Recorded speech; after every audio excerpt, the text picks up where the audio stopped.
The Executor. This cursed crucible warrior specialises in deflecting attacks, charging his enchanted sword to unleash a devastating blow. Every Nightfarer has their own appeal, but Executor's abilities simply put him a cut above the rest. In the right hands, he could single-handedly take on the Knight. But me? I'm just a foul tarnished. It took me 3 attempts to get into Sekiro. Crawling through each encounter, I would clumsily claw my way to victory. With no death blows and a stamina bar to manage, Executor demands even more skill and discipline to succeed. So, I'm going to spend the next 10 hours playing Executor, proving he's the hardest character to master in Elden Ring Nightreign.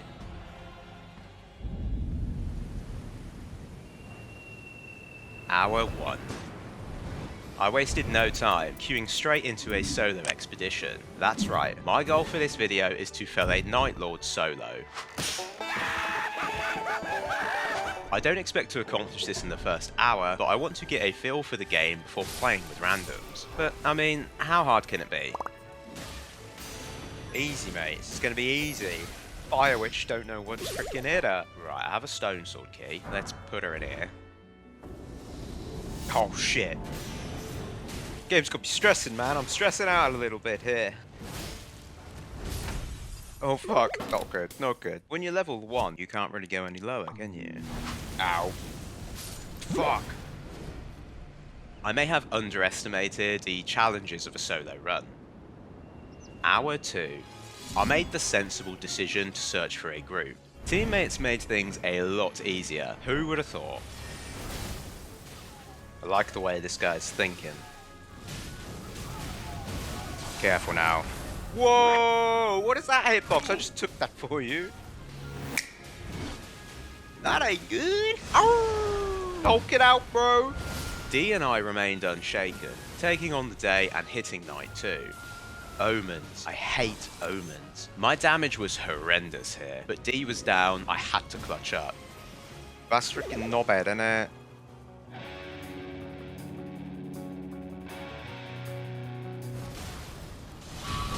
I hate you, Morgoth! That's just not fair! You just aimbotted me in the spine with a spear, dude! Like, it's just not clicking, like, it's not working. Hour 3. I need to figure out what makes the Executor tick.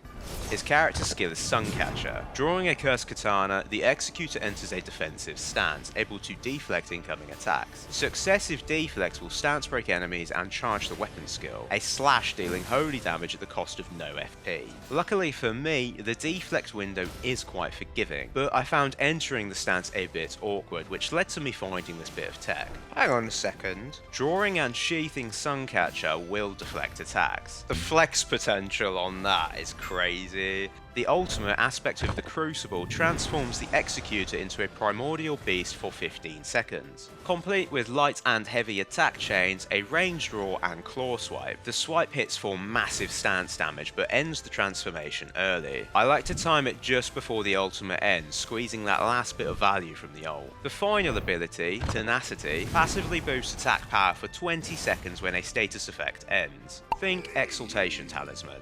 This one's a bit niche, triggering it intentionally will depend on what items you find in the wild.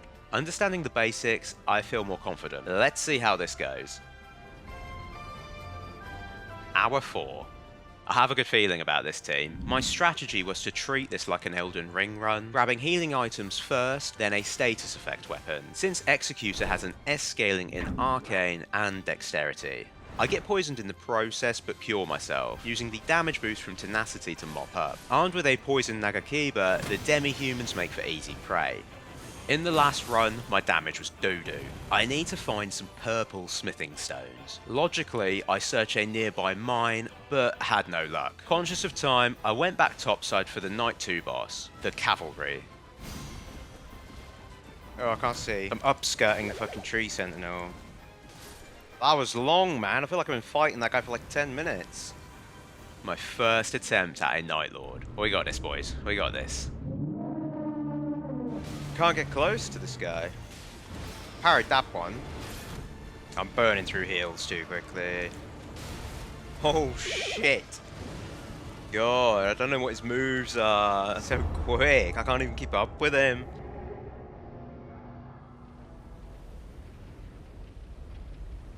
Hour 5. Faced with a 40-minute run back, I was crushed. I decided to review my footage to see how I could improve. Executor is restricted to walking when wielding Suncatcher. Sitting in the deflect stance and waiting for attacks wasn't going to work. I need to be ready to use the draw sheath tech and enter the stance at a drop of a hat. Confident I understood where I was going wrong, I jumped back in. But this team fell off. One was lone wolfing, and Wilder, he seemed a bit inexperienced, but that was okay. Wilder, get the stunned guy, you numpty. I figured out you must beat the mini-boss in the mines to get the purple smithing stones. I decided to stick to the other Executor to keep the team together. Now we're bloody talking, lads. Beginning to believe. I was confident, until facing Morgott on night 2. Just for context, everyone has that one boss they cannot wrap their head around. Mine is Morgott. I always thought, if this guy was scaled for endgame, I'd be in trouble. The Fell Omen is a nightmare for me. I'm trying, guys, I'm trying. I can distract him, I'll distract him. Okay, you distract him. This isn't too bad. Oh. Yikes. Oh, does this guy want to pick his controller up? You see what I'm dealing with out here? Hour 6. Co-op was killing the experience. Maybe Nightreign wasn't for me. However, days after release, FromSoft dropped a patch focused on solo runs, boosting rune acquisition and allowing one revival per night boss. Giving Nightreign one more chance, I rolled out solo. I focused on building my power, finding the Godfrey icon and a gravel stone with the glint blade effect. The demi-human stood no chance. Shit. I panic ult, bursting Element down, but that only gets me so far. Are you fucking bastard?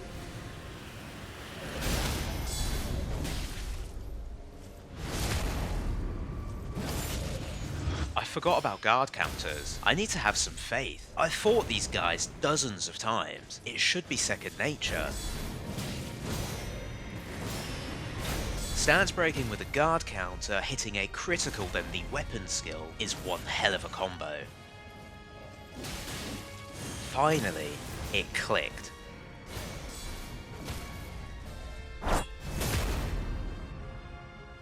Day 2. I took my chances with a dragon and it paid off. I hit level 10 with enough runes to buy 2 Wending Grace. That gives me 3 revives for Gladius. That gives me 3 revives for Morgott. I was flaking. Mentally, I was at the Stormveil Bridge. I sloppily traded enough damage to win. It didn't feel good, but it was over. However, I burnt through all my revives. Restocking 1 in the Spirit Shelter. Not optimal, but I'll make do. Bido's first phase is child's play with Suncatcher's innate holy damage, but they dogpiled me at the start of phase 2. That's incredible, that, innit? I popped my ult, taking the pressure off, whilst trying to hit 2 dogs at the same time. I realised the alpha will target you. The rest of the pack is passive until he marks you with the roar. He reforms. Watch out for the grab, you can't deflect that. His sword swings are telegraphed, making for easy deflects.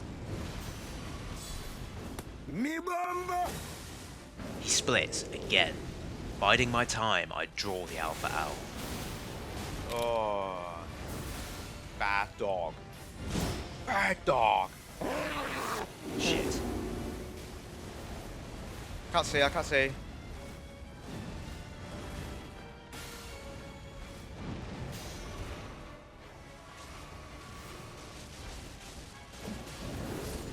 Love it. Come on.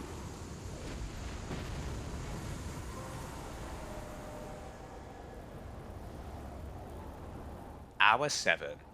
I was happy I achieved a solo run, but something wasn't right. Although challenging, the victory felt somewhat hollow.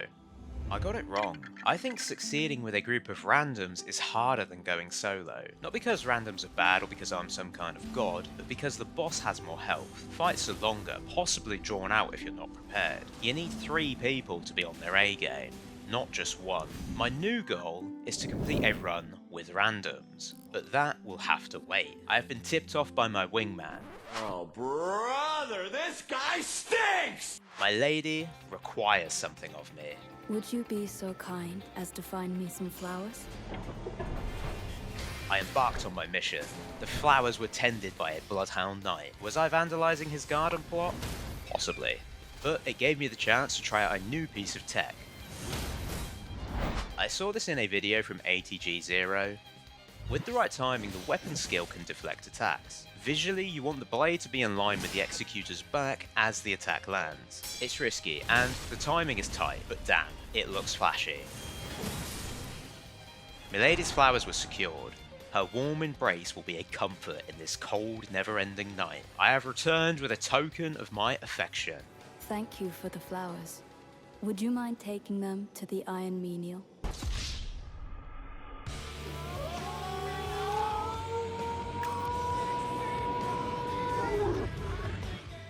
Guess everyone deserves flowers, not what I wanted though. As a reward, I got a new chalice and a relic that restores health when deflecting. Hour 8. It was time to tackle Nightreign's hardest boss, having friends. My next target was the Gaping Jaw. We had this on lock, multiple field bosses down, hitting level 7 by nightfall. The Deathblight build-up on Wormface had me nervous, but rejuvenating boluses let me activate that sweet tenacity damage boost. The RNG on day 2 was rough. Not a poison weapon in sight. An earthquake had opened a lava lake on the map. I'm sure there's something good here, but my team seemed hesitant to investigate, so I'll let it be for now. A Crucible Knight and Hippo made for a relatively pleasant second night fight. I was still running a blue tier weapon, which sucked, because Adel the Baron of Night is a beefy boy. Hence why you need poison. I found it difficult to understand what Adel was doing, but his attacks were relatively simple to evade. I decided to play it safe, rather than attempting to deflect him. Like a Gladius, he marks one player at a time, making aggro manageable. Hitting the AoE spam phase and Adel's health began to scare me. Nah, behave.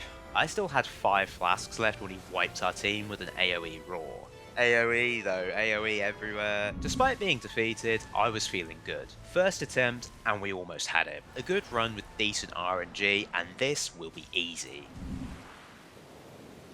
But hour 9 had other ideas. My previous 2 hours of progress had been wiped.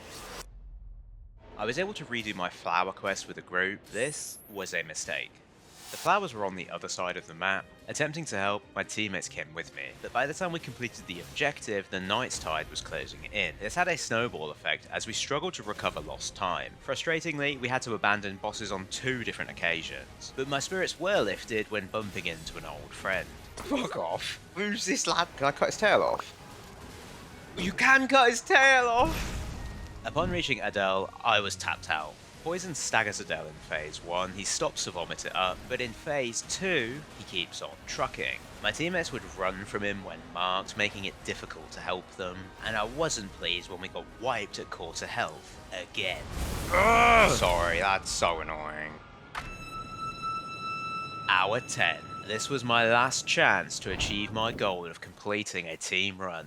Enter Bouts Boys and ZB. These guys made me understand my whole approach to Nightreign was wrong. On Demon Time, they hit every boss with lethal efficiency. The buffs began to stack.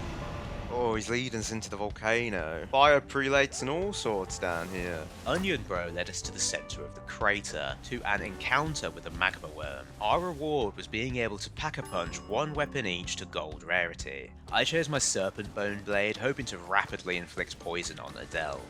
He kept marking me, so I tried to keep him in place, preventing him from doing those arena-length dives, all whilst keeping an eye out for... The big stop, the big stop, the big stop! Ooh, come on, inflict the poison! Don't know what this guy's freaking doing. I think we got him. Come on.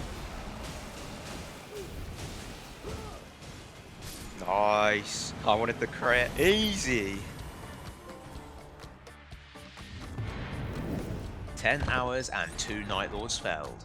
My deflecting has seen astronomical improvement, but I can take Executor so much further. 10 hours isn't enough. Initially, I thought he was the lone wolf hero. While that's true, he's underestimated in a team, having utility as a tank and holding his own against any enemy. I can't wait to see what the other 7 classes have to offer. There's more Nightreign content around the corner, so stay tuned for the next one.